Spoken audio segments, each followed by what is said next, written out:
Kisah dalam hidup memang akan selalu melekat dalam jati diri seseorang. Kejadian itu tidak bisa terbayangkan, bahkan tidak bisa diungkapkan oleh banyaknya kata-kata. Dan hal itulah yang pernah dirasakan oleh Keisha Alvaro, putra pertama Pasha Ungu dan Oki Agustina yang turut merasakan masa kelam akan perpisahan sang ayah dengan ibunda tercintanya. Seperti kisah yang tak akan pernah dilupakan oleh dirinya, perjalanan hidup Keisha Alvaro memang tidak seindah anak-anak lainnya, yang mana dirinya harus rela banting tulang di umurnya yang masih berusia 5 tahun demi menghidupi keluarga tercinta di kala krisis ekonomi yang sedang melanda. Masa lalu yang kelam membuat Keisha kini terus terngiang-ngiang dan tidak kuat untuk mencurahkan segala isi hati yang paling dalam akan kisah masa lalunya. Lantas, seperti apakah kisah haru Keisha Alvaro yang rela banting tulang mencukupi kebutuhan keluarga tercintanya? Dan seperti apa pula curhat Keisha yang pernah membenci sang ayah hampir 10 tahun lamanya? Masih berbekas yang ini lah, proses perceraian kan? Itu paling berbekas.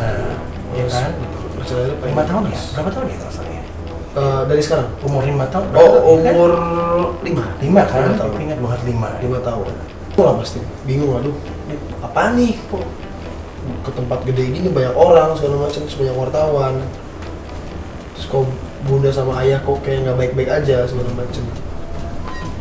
Yang berbekasnya sih lebih ke kenapa harus aku yang alamin gitu. Nah cuman kan ya namanya hidup kan ya berjalan aja lah gitu. Dan mungkin kalau emang waktu itu pun nggak ada kejadian itu, belum tentu bisa sekuat sekarang juga. Tapi ada satu momen dimana kamu gak mau terima ayah kamu kan? Gak mau lihat, gak mau ketemu. Iya. 2 tahun lebih, kamu berapa tahun ya? Oh, enggak lebih. 11 tahun. 11 tahun. 11 tahun nolak. Dari proses cerai sampai 2020. Kalau nggak salah, 2020 itu sih, karena mungkin orang banyak yang salah sangka ya. Kenapa nggak ketemu? Itu bukan karena bunda yang nyuruh atau apa, itu jauh banget, nggak kejauhan kalau itu. Karena waktu itu sempat ada omongan sama ayah sebenarnya. Oh ya, ayah mau nggak sama bunda lagi, oke. Ya, tapi jangan nikah lagi. Oke. Nah, tuh jangan nikah lagi ya. Nah ternyata ayah nikah lagi. Ayah di situ ngambek langsung. Ngambek, dan itu bisa dibilang 10-11 tahun itu ya berat banget, karena kan ya namanya kayak misalnya lagi syuting, ada kru gitu kan, padahal suka ada yang ngeledekin atau temen atau siapa gitu. Nah, ya cuma bisa ngambek dulu, nangis. Dulu pokoknya benar-benar gak mau lihat sama sekali. Ada TV dimatiin, ada apa tinggalin, denger lagu matiin, benar-benar senolak itu. Dan ya udah, mau gimana, mau kita marah juga nggak bisa, makanya cuma mutusin buat syuting. Iya, pas abis kejadian itu ekonomi langsung goyah banget. Bunda juga waktu itu lagi nggak kerja kan, lagi nggak kerja. Ya udah, mau nggak mau ya udah Ica aja deh syuting. Karena syuting nyanyi segala macam. Alhamdulillah udah ketemu papa juga sekarang, udah dibantu.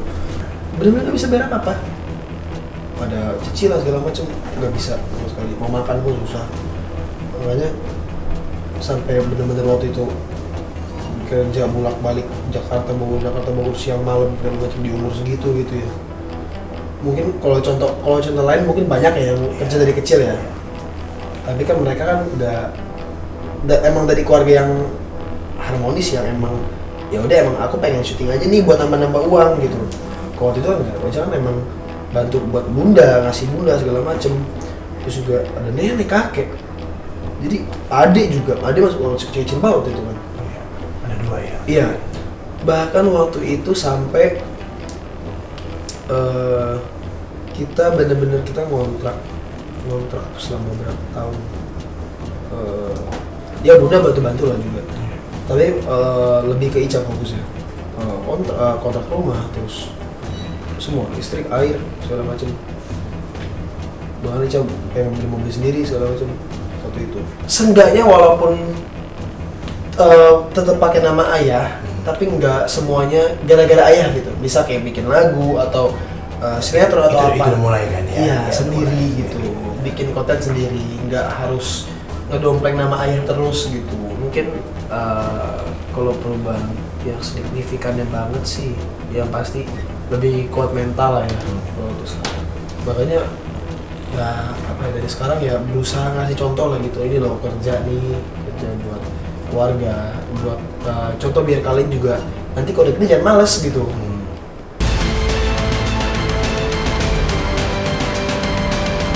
Melihat tumbuh kembang sang anak yang kini terus mengalami peningkatan pesat akan jenjang karir yang dijalaninya, membuat Pasha Ungu selaku ayah dari Keisha nampak merasa kagum akan kerja keras yang ditunjukkan oleh sang anak.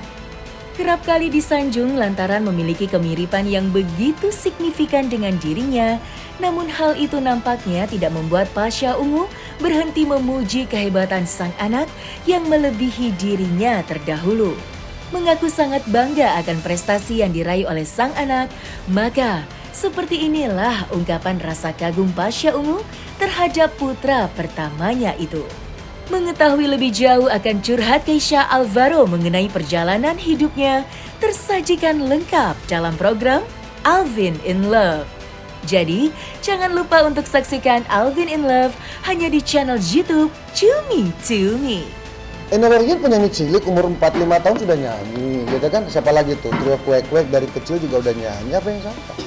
Ya kalau kemudian anak kita punya pekerjaan sendiri, hasil sendiri, bahkan di usia dia masih kecil, itu kan bagus dong. Ya kalau kemudian hasilnya ternyata buat ibunya, apa salahnya? Ya namanya anak punya uang, mau ngasih ibunya, mau ngasih saya juga kan nggak apa-apa dong namanya anak. Saya aja cari duit dari 18 tahun, makanya kan saya pernah bilang, Kisah itu lebih hebat dari saya. Kenapa? Dia sudah bisa bekerja, dipercaya oleh industri, apapun itu, mau industri perfilman, sinetron, musik. Dia itu jauh lebih hebat dari saya, sudah bisa menghasilkan uang bahkan di usia dia masih kecil. Kalau saya nggak keliru 5 tahun, 6 tahun dia udah punya pekerjaan.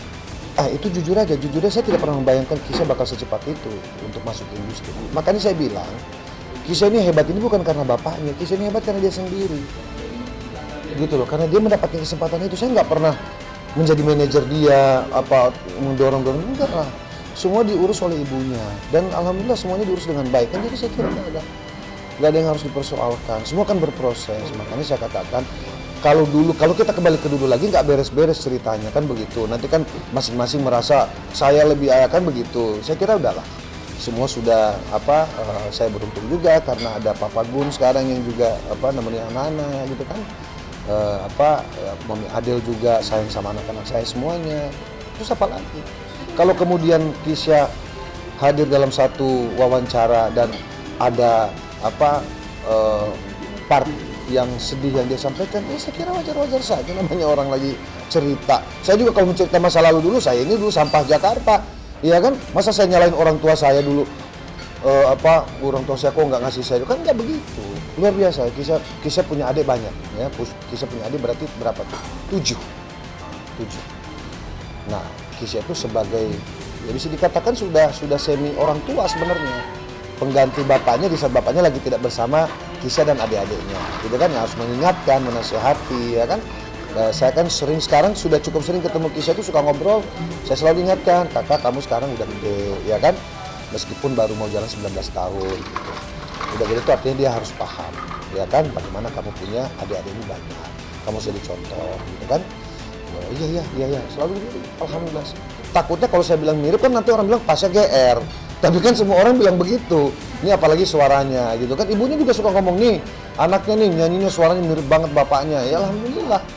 Ya, yang penting kan bukan persoalan bagaimana suaranya, yang penting dia sukses. Apapun yang sedang dijalani hari ini semua sukses, gitu. Jadi saya minta kepada teman-teman, kami tidak ada persoalan ya potongan cerita segala macam yang mungkin diedit segala macam itu, saya kira saya tidak merasa bahwa Kisah sedang membicarakan saya. Ya kalau itu bagian daripada sukses story-nya dia, ya udah nggak apa-apa. Kan begitu, orang pernah melewati fase-fase itu gitu kan. Ungu juga dulu nggak langsung kayak gini. Ungu tuh susah dulu, nggak pernah dibayar, manggungnya pakai istilahnya, pakai angkot, pakai bus, pakai mobilnya Mas Maki yang juga ini kan. Semua berproses lah menuju sukses itu.